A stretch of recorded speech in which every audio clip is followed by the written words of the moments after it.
Para se të fillojmë me videon, do ju ftoja të abonoheshit në kanalin ton Thënie për Jetën dhe të klikoni si përziles për të marrë njoftimet e videove tona më të reja. Faleminderit. Personat që pinë kafe turke duhet urgjent ta dëgjojnë këtë. Do befasoheni. Tani më e dimë që kafeja ka vlera të pasvendësueshme shëndetësore. Në video tona të mëparshme kemi paraqitur efektet e saj në shëndet dhe në organizmin e tërësishëm dhe në parandalimin e një sër problemesh të trashëgueshme. Kafeja ka mira minerale të cilat në ndryshim mund të ndikojnë në përmirësimin e shëndetit tonë. Por a kishin menduar ndonjëherë se cila kafe është më e shëndetshme? Në shtëpinë tonë kafeja turke është një nga shoqëruesit e përditshmërisë. Vetëm kur jeni në lëvizje duhet të mjaftoheni me kafen ekspres.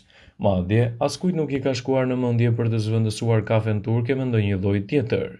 E keni menduar ndonjëherë nëse merrni të njëjtat vlera kur pini një kafe ekspres, kur pini një kafe turke?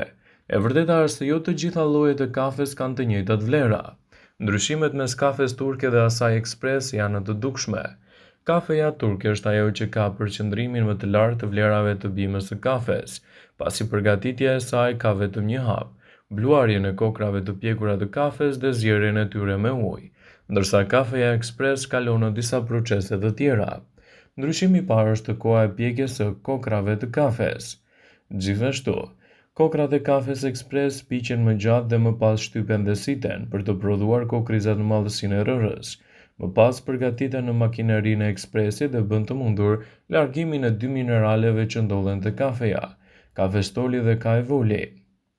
Dy minerale yndyrore të cilat gjenden te bima e kafes, të cilat janë po aq të rëndësishme sa edhe antioksidantët.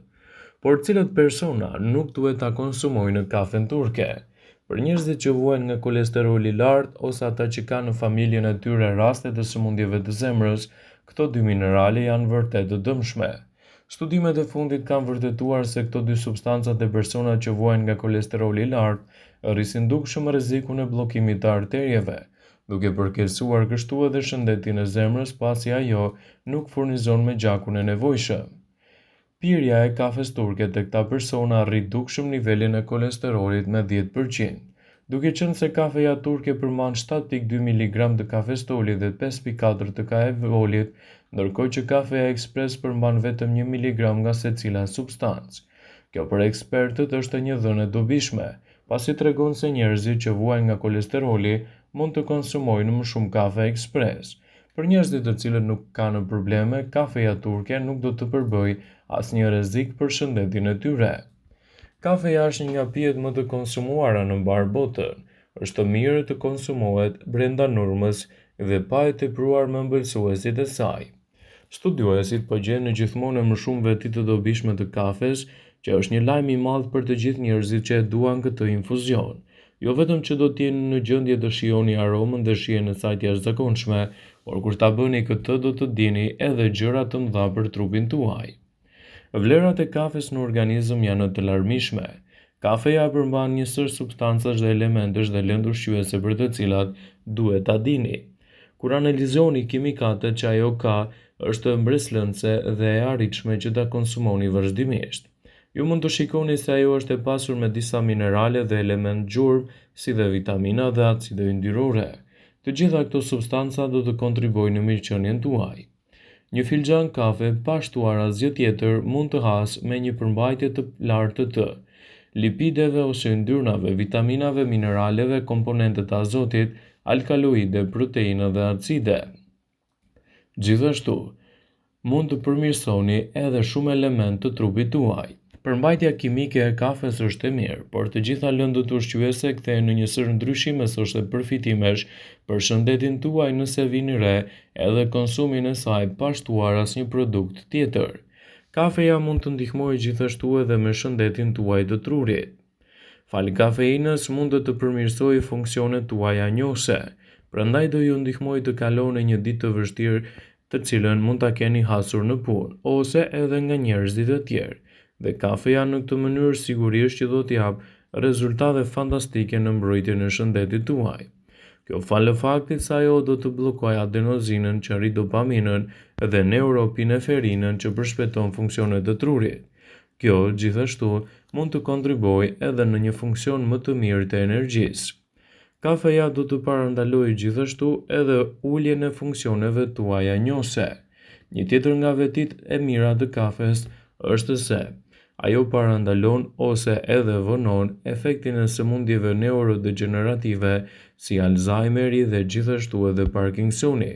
Disa studime kanë përcaktuar se konsumi i rregullt i kafes sigurisht që do t'jap rezultate fantastike në këtë aspekt dhe mbi të gjitha do t'jap një mbrojtje më të mirë të shëndetit tuaj. Kafeja do të përmirësojë performancën tuaj fizike. Edhe kafeina ndihmon në nivelin e rritjes së adrenalinës në organizëm, gjë që e bën që trupi juaj të përgjigjet më mirë duke marrë edhe një përpjekje më të mirë fizike. Prandaj mund të përmirësojë performancën dhe të zvogëlojë ndjenjën e lodhjes për shkak të aktivitetit fizik. Kafeja është e pasur me antioksidantë. Studimet, si ato të kryera kryesisht nga CSIC, kanë treguar se kafeja është e mrekullueshme dhe një burim i lartë i antioksidantëve. Kjo mund të ndihmojë të mbani shëndetin më mirë dhe të parandaloni plakjen e qelizave tuaja. Përveç kësaj, ajo siguron një mori vitaminash dhe mineralesh që ju ndihmojnë gjithashtu të forconi shëndetin tuaj. Në fakt, mund të përmbajë më shumë antioksidantë se disa fruta dhe perime të tjera.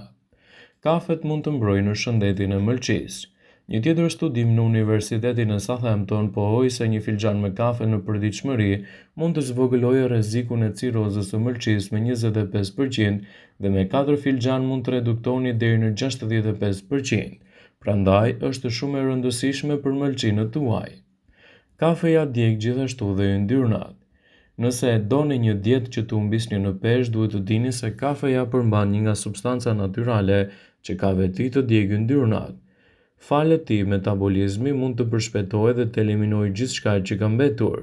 Prandaj kombinimi i kafes me një dietë e ekuilibruar sigurisht që do të ndihmojë shumë në këtë aspekt. Kafeja ul rrezikun e problemeve të zorës së trashë. Instituti i Sëmundjeve Dana-Farber në SBA gjithashtu përfundoi një studim që mund të zvogëlojë rrezikun e problemeve të zorës së trashë ose të gjirit. Ata madje vlerësuan se konsumi 4 filxhan në ditë mund të zvogëlojë rrezikun e përsëritjes të personat me probleme të zorës së trashë. Kafeja është e pasur me prebiotik. Konsiderohet si një nga ushqimet funksionale ashtu si efektet prebiotike, kështu që mund të mbrojë shëndetin tuaj të zorëve. Kjo do të thotë se ushqen florën bakteriale të zorëve, stimulon sekretimin e stomakut, aktivizon prodhimin e tëmthit dhe konkretin e fshikëzës së tëmthit. Kafeja ndihmon në parandalimin e problemeve të astmës. Edhe pse mund të duket e çuditshme, ka dhe studime që përcaktojnë se kafeja mund të përmirësojë simptomat e astmës. Mund të duket se nuk ka asnjë lidhje, por kafeja mund të ndihmojë në zgjerimin e tubave bronkial për shkak të kafeinës, pasi është një substancë kimikisht e ngjashme me elementet të cilët përdoren kundër këtij problemi, citon Healthyside. Kafeja është një antidepresant natyral. Kafeja mund t'ju ndihmojë në problemet tuaja me depresionit nëse nuk e shtoni atë përtej dozave të lejuara. Kjo për shkak se kafeina mund të bllokojë molekulat e lidhura me stresin. Kështu që personat që kanë probleme me këtë shqetësim duhet të pinë kafe, por jo ta teprojnë 2 deri në 1 kafe në ditë janë më së të mjaftueshme. Kafeja ndihmon gjithashtu edhe me shëndetin e zemrës suaj. Kafeina e konsumuar në moderi mund të zvogëlojë rrezikun për të pasur një atak në zemër. Kjo për shkak se redukton kalciumin e pranishëm në arteriet koronare, duke minimizuar shanset për të pasur një infarkt miokardi. Kafeja mund të ulë gjithashtu luhatjet e sheqerit në trup. Ekzistojnë gjithashtu disa studime të cilat tregojnë se konsumi i rregullt i kafes deri në 50% mund të parandalojë luhatjet e forta të sheqerit në gjak, citon Healthyside. Por gjithmonë kafen duhet ta pini shqeto siç është dhe të mos e ëmbëlsoni me produkte të tjera, pasi të gjitha këto veti do të kthehen në dëme. Vëmendje, ju bëjmë me dije se informacionet në këtë video kanë për qëllim që të plotësojë, të mos zhvendësojë në këshillat e mjekut tuaj ose të ofruesit të kujdesit tuaj shëndetësor, dhe nuk kanë për qëllim që të mbulojnë në të gjitha përdorimet e mundshme, masat paraprake, ndërveprimet ose dhe efektet e tyre negative për shëndetin tuaj.